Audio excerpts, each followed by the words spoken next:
Every day we see more tents under bridges, more families living out of cars. And while the problems seem insurmountable, the solutions are simpler than you think.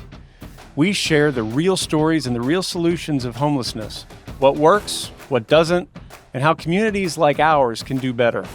I'm Baron King, and this is Give Me Shelter. Hello and welcome back to Give Me Shelter. Really excited to continue our discussion with Dr. Traci Hefner, our Chief Program Officer at the Chad Foundation, on this topic of creating financial structure and security. In our first episode, we talked a lot about the need for financial literacy training. And so if you didn't get to see that episode, please check that out. I think it really sets the stage well for what we're trying to do. But at Chad Foundation, what we're trying to do on a daily basis is identify effective ways that we can fill gaps in services and assist people in everything they need to know and be able to do to not only get housed, but to remain housed. And so we're going to have this conversation continue. If you didn't get to see episode 1, Traci has her PhD from Clemson University, is a licensed social worker, and has been pouring her heart and soul into the folks that we serve on 11th Street. And we're very thankful to have you. And thanks for continuing this conversation. Thank you.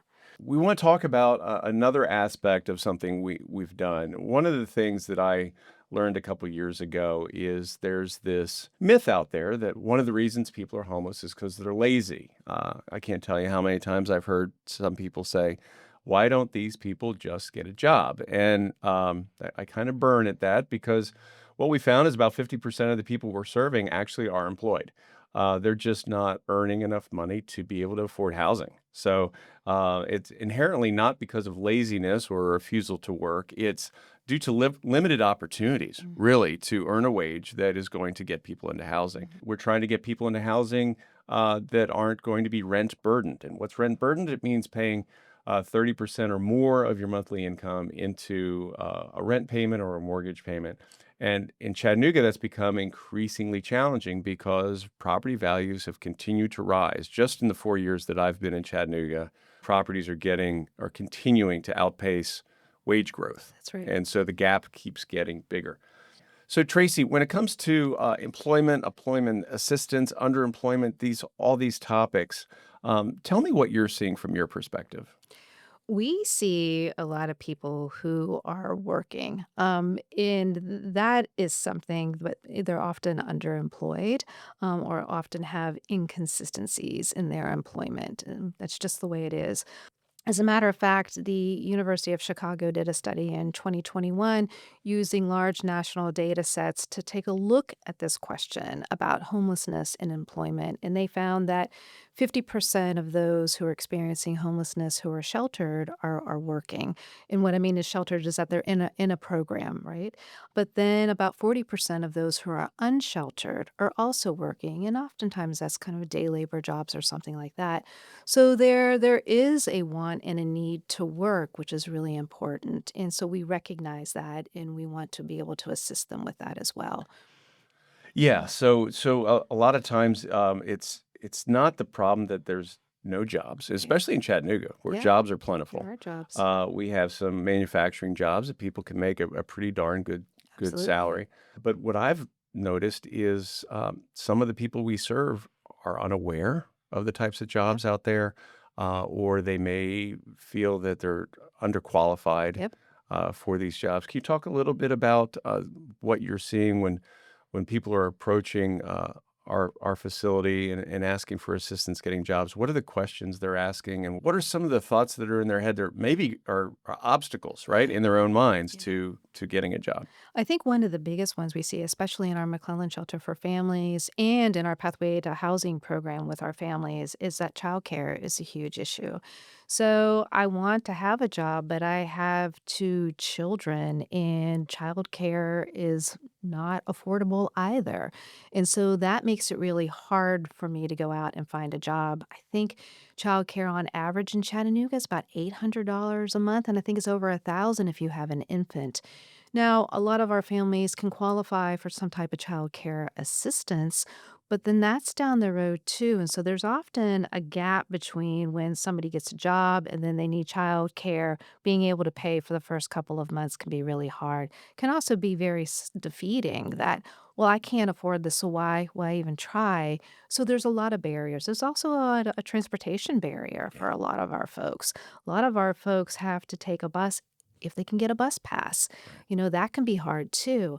And then I have these 2 babies. What am I supposed to do? So there are again, it's a large issue in terms of systems. So making it very difficult sometimes for people to be able to go and get a job. And then you have to look at the time frames maybe that people can get a job. If I have a high school education, it may be difficult for me to get a regular 9 to 5 job. I may be working a second or third shift, especially with some of these higher salaries, which could be great. But then again, I don't have childcare. Right. I mean, so again, these are all the things that we try to help to problem solve with our families. But it can be difficult.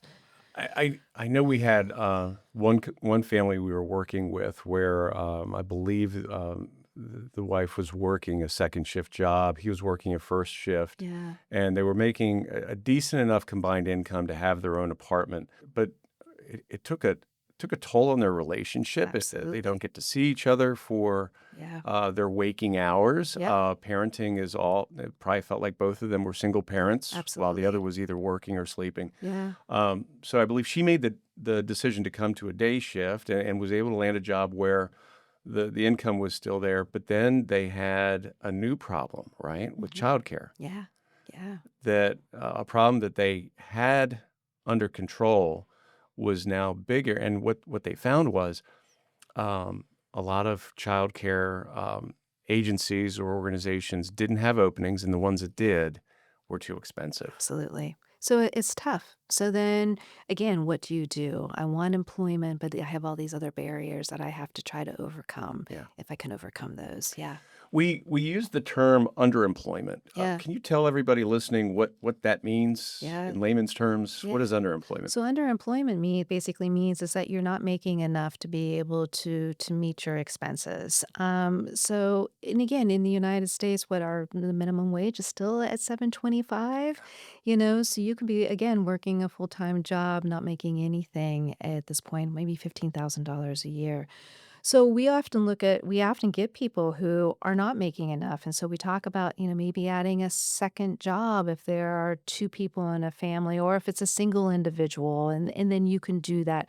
We have those conversations Yeah. with them because what you're making currently is not enough just to meet some basic expenses. So those are the hard facts that you have to look at and have to be able to talk about Yeah. with folks. Yeah. So in this podcast, we talk a lot about the systems that are broken, and we talk a lot about the things that are working against low wage earners. Yeah. But one of the things that really is in their favor is the unemployment rate, right? Yeah. Because the unemployment rate remains historically low. Absolutely. When that happens, employers are having a tough time finding um, workers to Yeah. do the work. And so, what they end up doing is usually raising rates of pay, paying more than they want to for a certain position, simply because it's the only way they're going to attract the workforce or the talent they need to produce whatever they Mhm. produce. And so, I've been astounded that we've encountered some people that maybe they've worked in grocery stores or fast food, but low paying minimum wage jobs and didn't realize that some of these manufacturers, some of these companies around here, like Volkswagen, Yeah. Amazon, Siskin Steel, some of these larger are ready to hire Mhm. unskilled workers, Yeah. right? Yeah. And that's what's really exciting. I have to say in Chattanooga, we have a great business population that Yes. is willing to work with us. We started our Pathway to Employment program a little over a year ago, and we have really focused on getting out there, meeting with those employers, talking about the population that we're serving, and they have been very, very receptive to that. As a matter of fact, our case manager can call up and say, "Hey, I have Tracy here. She's interested in a job, and we can guarantee that that individual will at least get an interview." That's really important. So building those partnerships so that we can, again, from a trauma informed perspective, so I can say to you, I have an employer that is interested. I think you might be a good fit. I can get you an interview. Right. And then following through with that and making sure that they get that interview. That's really, really important. And we can do that. So similar to what we talked about in last episode with financial literacy, like there's a lot of aspects around money that just weren't talked about or people don't innately know. Yeah. Are we finding the same thing with the whole how to find a job, how to apply for a job, how to interview for a job? Are we finding those same knowledge gaps? I think it's interesting because we've done surveys with folks to try to understand what is their understand. Do they have the skill set to be able to go out and look for a job? Do they understand how to apply? They usually say they do. They self-report Yeah. very high levels of, yeah, I can go do that. What we're finding is that there does seem to be a bit of a disconnect between what they're saying than what actually happens. So helping people to be able to prepare for an interview is really important. Just helping people to give some of those basics, what to do, what not to do, what to wear, those kinds of things. Those are really important. So again, I think when you were talking about the last episode about as an adult, Yeah. sometimes we don't want to be told what to do, Right. but sometimes just having those basic knowledge is really important. And so we Right. can help to do that as well. Right. So the whole goal of this workforce development program is to help people achieve enough income Yeah. to get housed and stay housed, Yeah. to do better than they're doing today. Yeah. So let's say I'm an individual experiencing homelessness, and I walk into the community center of the Chat Foundation, and I see this one office space that says employment opportunities, Mhm. and I walk up and I knock on that door. Mhm. What's going to happen? What happens from there? Well, from there, then you get to meet our wonderful case manager, Alvin, and Alvin will welcome you with open arms. He's going to sit down. He's going to talk to you about the program. You're going to, if you're interested in the program, then you're going to do an application with him because it's a program again. So we're going to be helping you and following up with you. So this is really important. We not only just help you to get a job, we're going to find out what you're interested in, help to make sure that you can secure a position, but then we're also going to be following you for the next year to make sure that you retain that position. And that's really important. And not only are we looking at the employment, but if somebody comes in and maybe they are unsheltered, but they're interested in getting sheltered, we might be able to put them in one of our emergency shelters right there. And so he can do a referral for that as well. So it's not just siloed in terms of employment. So again, helping people makes a big difference in terms of what we're able to do. And again, we've built some really good relationships within the community that we're able to do some of these things. So what I hear you saying is we have a pretty systematic, individualized systematic approach to Yes, assessing what the person's needs are. It starts with an assessment. Where are they? What are their strengths? What are their obstacles? What absolutely. do they have any technical training or what's their education level? What's their experience level? And then it's kind of diagnosing what they need to do next. And then it's creating that plan That's because right. we can help them with the plan. We can draw the map, Mhm. say, turn left here, turn right here, go Yeah. straight. But we can't get the job for them. Yeah. Yeah. Yeah, so that's something that they're gonna have to work on, but we're there to assist. We're there to assist in any way we can, and also, we can help with transportation. Again, we've got a great partnership with CARTA, Talk a where little bit about that. so and again, this is about building partnerships within the community are so vital to the work that we do. We can't do this alone, right? And before we talk about CARTA, CARTA is the mass transit company Yes. within Chattanooga. But go Yes. ahead and talk Yeah. about what happened with So that. they've been wonderful. So we've Mhm. developed a formal memorandum of understanding with CARTA. And so CARTA has said that to help to eliminate one of the barriers that we had for people to get to an interview or to get to a job once they receive that position was transportation. And so CARTA said, if somebody is working and we have to monitor to make sure that they are continuing to work, then they will get a bus pass every single month. So that helps to eliminate a huge barrier for our folks. Yeah. They're also helping to develop some part-time positions for our folks too. And again, they'll get free bus transportation while they're employed there. These things make a huge difference. And then it also shows the individual that we're investing in you as well.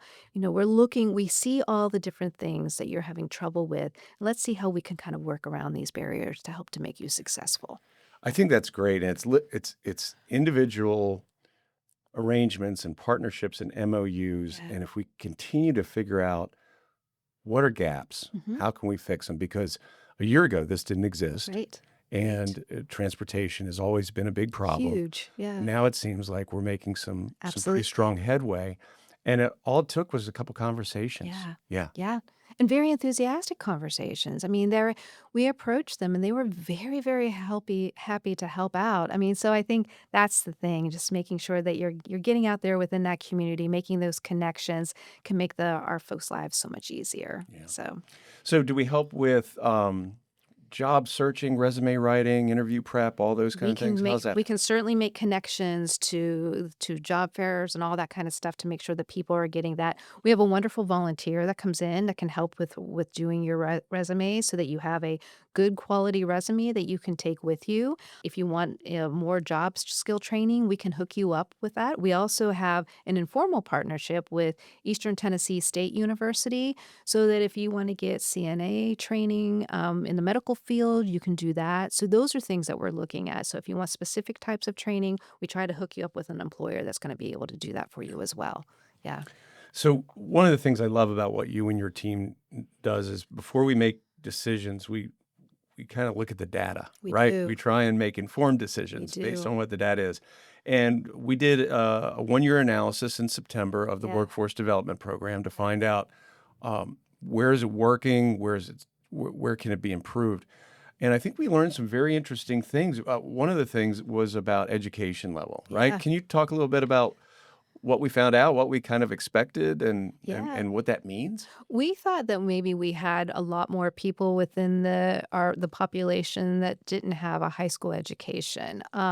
In what we had found that over 50% of those, we had 119 respondents, just so that It's a good number. So it's a really good number. And what we found out is that over 50% of them had a high school education or more. Because then we were talking about what kind of services do we need to bring in? Should we bring in GED Right. services? But we found out that there's such a low population for that. But although those individuals are interested, and so then giving them referrals in terms of where they can go for that if that's what they want to pursue. But that was really an interesting finding. And again, people wanted jobs. I mean, that was the biggest thing. We said, if we have this program, would you be more likely to actually participate in it? And a lot of people said yes, they Yeah. would be. And people are interested, but then also you get these other issues that we have to try to work on. But yes, so people are interested in employment opportunities. I know one of the challenges, and I've understood this from my previous work doing prison reentry for people coming out of the prison system into population and into community and then trying to get a job. And how do you explain, well, my job history? Yeah, I Yeah, haven't had a job for 3 years yeah, because I've been doing time in prison. Those are hard questions to yeah. answer. And then from the employer standpoint, when you see a lot of gaps in employment, that Mhm, makes me worried. mhm. Um, when we're working with individuals that may have gaps in employment, or maybe not the most impressive job history, Yeah.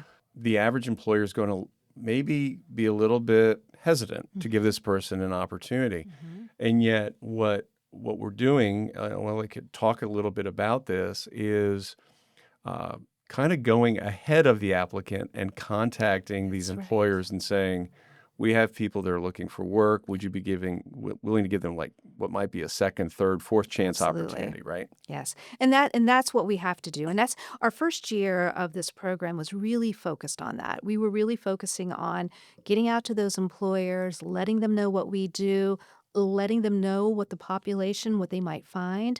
And that's where, I mean, again, they were very, very receptive to that. But also, just like with our financial wellness program, case management is a central component. When we go out to an employer and we're telling them we're going to be referring somebody to you, you've got case management behind you that is going to be doing that follow through with that individual on a monthly, if not more, basis. And that's Yeah. really, really important because we want to help, again, to change behaviors and to set that person up for success. The last thing we want to do is re-traumatize them, and so Right. that these things are very, very important. Yeah. One of the programs that we have really kind of came out of just a very casual conversation with our food service director. Yeah.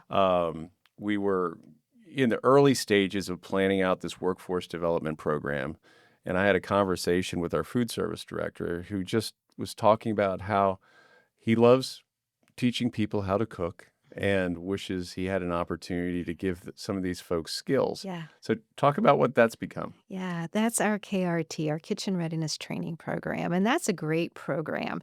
So that's a program where we get people into a 90-day training situation. They work in our kitchen with our chef, and they learn how to do in commercial cooking, which is really important. They also get to take a test at the very end for Safe Serve, Yeah. which helps them to get jobs in the restaurant industry. We have been fortunate enough, I think we've had 8 graduates so 8? Yep. far, which is really Yep. exciting. And then people get employment into the restaurant industry. So helping them out, which is A- great. And these are people that are currently homeless. Yeah. Absolutely. So, Absolutely. and you've heard on other episodes, it's not easy to sleep outside every single night. Get up, get yourself put together, come in and learn a skill, Yeah. take a new job, do something like Got to be that. motivated. One of the things we do when we have a graduate, we have a little graduation ceremony. And the thing that has really impressed me is they're very thankful for the opportunity. And by the way, they are paid a working wage while they're learning this. So this is a paid training program. The thing that they want to talk about this graduation ceremony isn't so much the job opportunities or all these skills I've learned.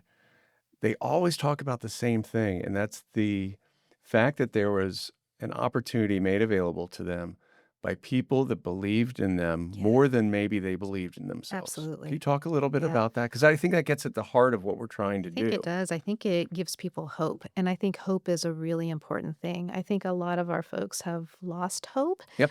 and they don't have the support systems behind them. I mean, that's often what happens when people become homeless, right? Your support systems just kind of dissolve Yeah. and then you end up on the street. And then you have this organization that is behind you and there's hope that's being given that you can do this. There's lots and lots of encouragement along the way. Sometimes we see roller coaster with our folks, right? But just because something happens doesn't mean that you're going to get kicked out of the program. We give second, third chances. We talk to people why this is inappropriate, Yeah. what's going on, how to move forward. And again, it's not just a kitchen readiness training program, but a lot of times our folks are in one of our emergency shelters. So then again, they're getting some type of case management services around that. So that's they have a support system in place that is helping them to move forward. And that's really important. If you're tracking along with us, one of the things I want you to understand is, we're always fighting these myths about homelessness and laziness. And one of the things I hear is, well, people are homeless because they choose to be or they want to be. And I've been in this field for 4 years. I've talked with hundreds and hundreds of people. I've yet to meet somebody that has chosen homelessness or wants to be homeless. But I've met a lot of people that have given up because they've heard the word no so many So many times that times. that the word no is a killer, It isn't it? it really is. Yeah. Yeah, and that's why hope has to be there, and that's why, again, we have to do what we say we're gonna do and mean what we say because we have to give people hope. So then they can start to have hope, So I think that's really important. Talk a little bit about looking at somebody's work history, background, education, and are there opportunities to identify maybe some training or some improvement in their skill set? Are there resources out there where we can assist them at maybe reaching another level of earning potential? Yeah, everything is individualized. So when we're sitting down looking at somebody doing those assessments, asking them what their plans are, helping them to develop a plan, we're looking at all those things. So there's not just a one fits all model that we're using. So absolutely. So if somebody is interested in the healthcare field, then that's where we're going to focus. Okay. We're going to look at employment in the healthcare field. If you're going to need training, we're going to look at what kind of training that you're going to need. All these steps are taken into account for what that individual was. Because again, we want them to be successful. Right. So it's really important. We're really fortunate that here in Chattanooga we have a construction training Yeah. center. Yes. And if you don't know, a good way to make a good income is to learn the electrical trade, Yes. plumbing, carpentry, right? Right. And so those are great Those are opportunities. great Yeah. opportunities. We're talking to more women about that too, because it has been primarily a male dominated Yeah. field. But these are jobs that women can get too, and they can do much, much better than working in a daycare center or working retail or something like that, and actually have a career path, which is really good. Yeah. Yeah. Well, and with this topic of workforce development, if you're a service provider out there, I would strongly recommend that you put resources to developing something like this because this does a number of things. It provides critical resources to those that need it the most, to a very vulnerable population. But also, this is a very positive way to start talking about the reality of homelessness in your community. That it's not hundreds of people that are too lazy to work that are causing the problem. It's just these obstacles, and here's how we help them get over these obstacles. So really important. All right. So we've talked about financial literacy and some of the work there to educate people on how money works and Yep. how to make it work for you. We've talked about underemployment and our workforce development issues. The third thing that I want to talk about is this concept called micro lending. Tracy, what is micro lending? Oh, microlending. I think it's a really interesting concept that really started overseas. It started with looking at giving small loans, oftentimes to women, to start a small business so that they could have a livelihood for their families. We are now starting to see that concept take root in the United States, which is really, really exciting. Although it can be difficult to get it up and running. But our folks are often the unbanked. They Right. often do not have a checking account or a savings account or have access to the traditional banking system. So, doing something like a micro lending system sounded really exciting and Right. something that could really help our folks rather than having them go to a predatory lender like a Okay. payday loans or a title max, which just kind of perpetuates the cycle of poverty. Okay. So tell our audience a little bit about what a payday loan is. Oh, it's amazing. Yeah. I have to tell you, I came down from DC about 12 years ago into South Carolina. I had never seen a Title Max before, and there were Title Max all over the area where I was from in South Carolina and Savannah. And I was like, what is this? And it's just predatory lenders. So, because our folks don't have the access to traditional banks, there was a business opportunity, right? Let's set this up so that we can give people loans, but it's again, it's predatory. So for Title Max, for example, I may have a car, maybe the car is worth $3,000. It's cleared, paid off. I can actually give my title to Title Max. I can get a loan for $2,000. What happens though is that there could be a 300% APR on that loan. And oftentimes, if I have to take out a loan for $2,000, the likelihood of me being able to pay back that loan in a short period of time is highly unlikely. So often what they will do is say, "Well, you don't have to pay back the loan, but you can pay back, fees at 25% a month." That helping people to stay in this cycle where they're paying these high fees. You can still drive your car, but if you don't pay your monthly fees, then you're gonna lose your car as Right. well. So if I am somebody who, say I'm a single mom, my children were sick for a week, I have an hourly job, I couldn't work. Logically, it makes the most sense to me. I couldn't pay, have rent that's coming up. What am I going to do? I'm going to go to one of these predatory lenders so that I can keep my family in their housing.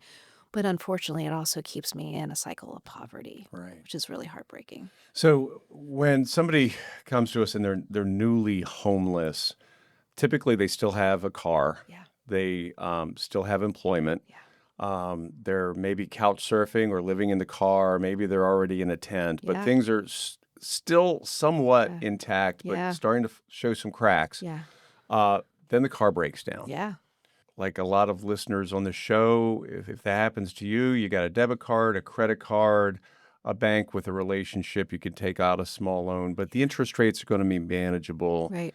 You're going to get back on your feet Yeah, after a little bit of hardship. For the folks that we're working with, those aren't options. And those so the aren't. only option really Yeah, the is predatory is a lenders. predatory lender. Yeah. And how often do we see predatory lending work out for the consumer? No, not very often. Yeah. I would say 0. And it's scary because 'cause they're everywhere, Yeah. so they're doing very, very well. I Yes. mean, so that's heartbreaking. Yeah. And so then that's when where microlending can come in because that can be an antidote to these predatory Yeah. lenders, right? If we were able to help people in an ethical way, get a small loan and pay it back, that would really make a big difference. Yeah. So So we did some research we on did. micro lending, right? And we Right. worked with a great organization up in Yes. Philadelphia. Yes. And Yes. so, talk about how micro lending, how we intended it to work, and Yeah. where it is right now. Yeah. So it came from a couple different places. First of all, there was a local church that was actually doing this, and we were talking to them about it. So we like to go out and talk to folks to learn about what they're doing, how they're doing it. Talk to this local church. They were lending money to their parishioners whenever they needed. They had an agreement with a credit union. I was like, oh, that sounds great. And we had a conversation. You mentioned Good Sam up in Philadelphia. We had a wonderful conversation with them. They actually have a micro lending program that has been in place for a couple of years and has been highly successful. We wanted to basically kind of emulate that model. And we talked to a few banks in Chattanooga who initially were very enthusiastic because it's a great idea, right? Unfortunately, there's a lot of regulatory issues that have come up that makes it a little more challenging to be able to do Right. that. And we even talked about the Chat Foundation being able to back these loans, trying to help to reduce the risk as Right. well. So trying to do everything we possibly could because we know that this is an issue that keeps our folks in Right. poverty. And that's one of the things that we want to be able to break. Unfortunately, we weren't able to move forward with that. It's still in our wheelhouse. It's something that maybe down the road it'll come about, but knowing that this is something that our folks need. And what's exciting though is that Chattanooga does have a nonprofit organization that started up, I think, about a year ago. Am I allowed to say the name? Yeah. Betterfi. Yeah. So give a shout out to BetterFi. So BetterFi is an option to a predatory lender. So they will actually work with folks.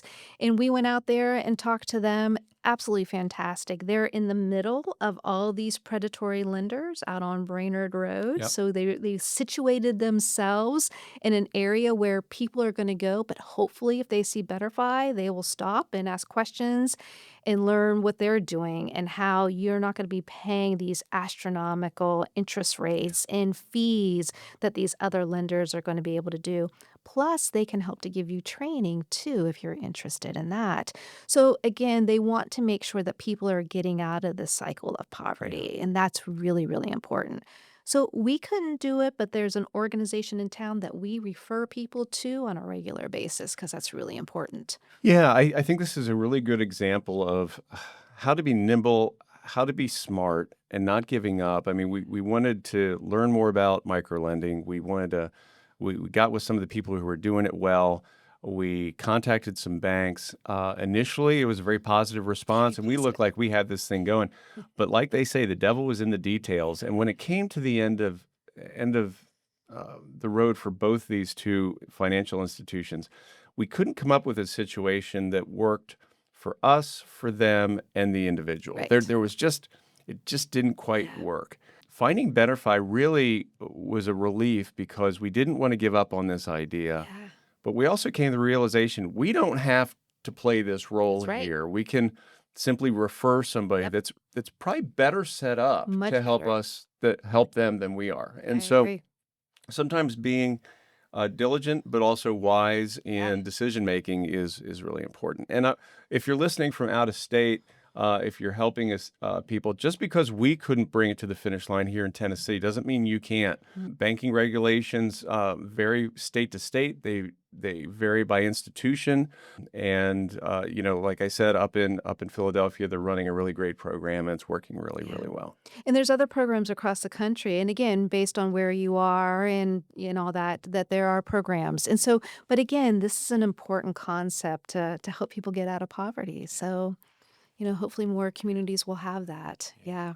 Yeah. Well, Tracy, thanks for joining me. I love Yeah. the work that you do. We're going to Thank keep you. keep working hard and keep looking for new opportunities to maybe fill in some gaps Yep. that'll help our folks. Like I said, if you would love to chat with Traci about some of the things that we're doing, or if you have any questions, remember info@chatfoundation.org. That's CHATT foundation.org. We'd love to hear from you. Again, we just, if you haven't hit subscribe or like on your browser, please do so. We want you to be part of every episode we do. But thank you so much. Hey, Done? thanks for listening to Give Me Shelter. If you made it this far in the episode, I invite you to share with at least one person today, because change happens one conversation at a time. I'm Baron King. We'll see you next time.